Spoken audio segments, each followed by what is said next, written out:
बिस्मिल्लाहिर्रहमानिर्रहीम अस्सलाम वालेकुम। आओ है लियाकत राजपर तां ॾिसी रहिया आहियो Liaquat Rajpar official YouTube channel. दोस्तों, कल्ह खां वठी बन्नू में मुज़ाहिरीन ते फायरिंग वारे वाक़े जो जेको सोशल मीडिया है उहा भरी पई आहे ऐं जेकॾहिं उन ते नज़र विझबी त इहो बन्नू जो वाक़ियो कीअं पेश आयो ऐं उन जे पोयां कहिड़ा लिकियल हथ आहिनि ऐं इहे गुझा हथ छा करणु वञी रहिया आहिनि ऐं इन्हनि गुझनि हथनि जो कहिड़ो किरदारु आहे उन ते बि ही गुफ़्तगू कंदासीं। नेशनल तोड़े इंटरनेशनल मीडिया इन वाक़े खे हाईलाइट करे रही आहे त पुरमुन शहरनि मुज़ाहिरो कयो, एहतजाज कयो, जंहिंमें जेके तिजारती अॻुवान आहिनि उहे बि शामिलु हुया। उन्हनि जो चवणु हुयो त फ़ौजी ऑपरेशन न थियणु खपे ऐं फ़ौजी ऑपरेशन खां पोइ उन्हनि जो इहो बि चवणु हो त बन्नू में अमन अमान जी सूरत हाल बहितर कई वञे। मां तव्हांखे नाज़रीन इहो ॿुधाईंदो हलां त इन जे पोयां काफ़ी लिकियल हथ आहिनि। जॾहिं एहतजाज थिए थो, हज़ारनि लखनि जे तइदाद में माण्हू बाज़ारुनि में जमा थियनि था, धरना लॻनि था, उन खां पोइ फ़ौजी छावणीअ ते हमले करण जो कहिड़ो जवाज़ आहे। यकीनन तव्हां सम्झी विया हूंदा त हुननि जो मक़सदु इहो आहे त उन्हनि जे इलाइक़नि मां जेके फ़ौजी छावणियूं आहिनि उहे ख़तमु कयूं वञनि। उन खां पोइ तव्हां ॾिठो हूंदो त पुलिस जो किथे बि किरदारु तव्हांखे नज़र न आयो। ख़ैबर पख्तूनख्वा जे हुकूमत जो तव्हांखे हुते किथे बि किरदारु नज़र न आयो हूंदो। सिर्फ़ु जमायत इस्लामी जो हिकिड़ो सेनेटर मुश्ताक जेको माण्हुनि खे मुश्तइल करे रहियो हुयो त तव्हां अॻिते वधो, छावणीअ तरफ़ वञो ऐं जेकॾहिं आर्मी या पाक फ़ौज उन्हनि शहरनि जे मथां हमिलो करे हा या उन्हनि खे फायरिंग जो निशानो बणाए हा त यकीनन जेका मौत जी फिगर आहे उहा तमामु घटि ॿुधाई वञे थी त 2 माण्हू फ़ौत थिया आहिनि ऐं कुझु माण्हू ज़ख़्मी थिया आहिनि। लखनि जे तइदाद जे मजमूए में ऐं 2 माण्हुनि जो फ़ौत थियणु यकीनन तव्हां इन ॻाल्हि खे बि सम्झी सघो था त उन जे पोयां कहिड़ा गुझा हथ थी सघनि था। तहरीक तालिबान तव्हांखे पाण ज़ाती तौर ते ख़बर आहे त 70,000 खां वधीक फ़ौजी जवाननि शहरनि जो क़त्लेआम करे फुटबॉल वांगुरु उन्हनि जो फुटबॉल ठाहे करे उन्हनि सां खेॾिया पिए। साउथ वज़ीरिस्तान हुजे, नॉर्थ वज़ीरिस्तान हुजे या जनूब वज़ीरिस्तान हुजे या ख़ैबर पख्तूनख्वा जा जेके उहे इलाइक़ा आहिनि, पिशावर आहे, बन्नू आहे, लकी मरवत आहे, मेमंद आहे या डेरा इस्माइल ख़ान आहे, इन सभिनी में दहशतगर्दनि पंहिंजूं जड़ूं मज़बूत करे वरितियूं आहिनि। तव्हांखे यादि हूंदो त जॾहिं इमरान ख़ान जी वफ़ाक़ में हुकूमत हुई त उन्हनि महमूद ख़ान जेको वज़ीर आला हुयो उन वक़्तु ख़ैबर पख्तूनख्वा जो उन सां मुआहिदा करे उन सां लिख पढ़ करे 4,000 खां वधीक तालिबान खे आज़ादु कयो वियो। उन्हनि जंगजूं खे आज़ादु करे ख़ैबर पख्तूनख्वा में उन्हनि खे आबाद करायो वियो। डेरा इस्माइल ख़ान में दहशतगर्दी एतिरी वधी वई आहे जो तव्हां ताज़ो ई तहरीक तालिबान जे सरबराह जो बयानु ॿुधो हूंदो जेको ख़ैबर पख्तूनख्वा जे जेका उन्हनि जी को गंडापुर आहे उन सां ॻाल्हाए थो त उनखे इहो बि वाज़े पैगाम थो ॾिए त स्कूलनि खे टारगेट कयो,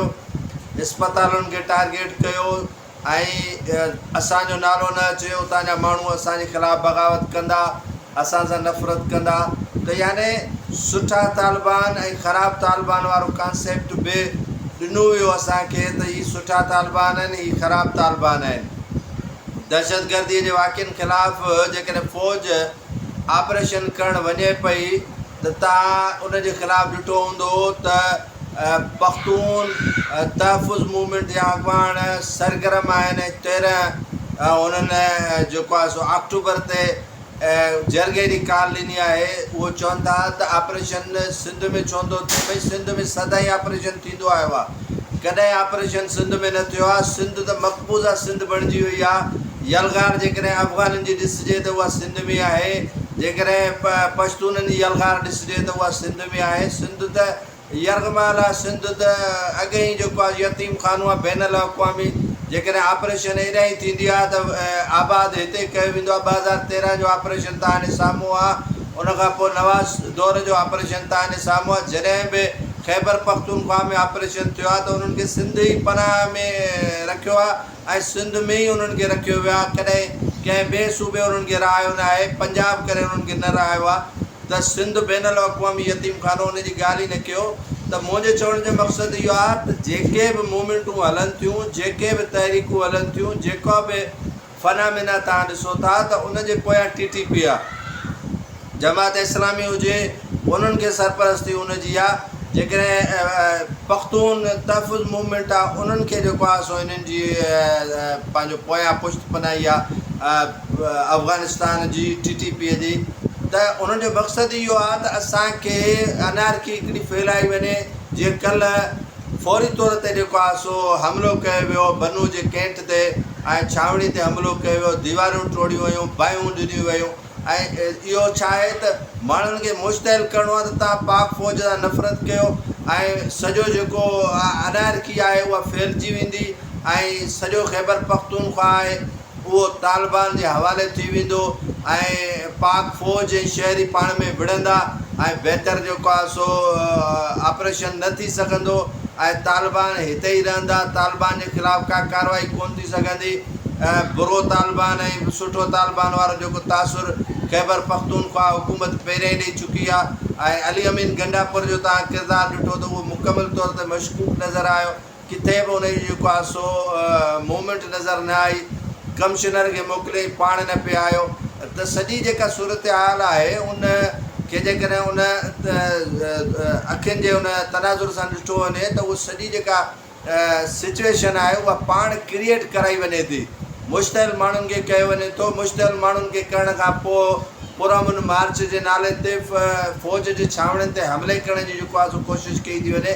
हिकु तरफ़ यार फ़ौज जा जवान जेको आहे सो शहीद थियनि था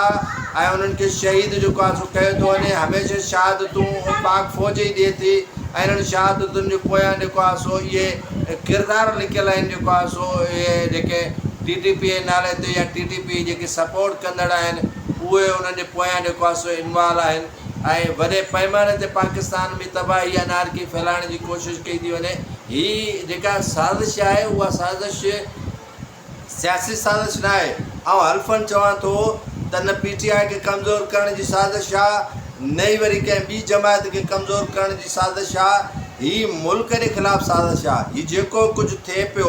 उहो मुल्क जे ख़िलाफ़ु साज़िश घड़ी पई वञे त जीअं कंहिं न कंहिं तरीक़े सां पाकिस्तान खे कमज़ोर कयो वञे हीअ सिर्फ़ु जंग न आहे तव्हां ॾिसो न तालिबान जंहिं दौर में ठाहिया विया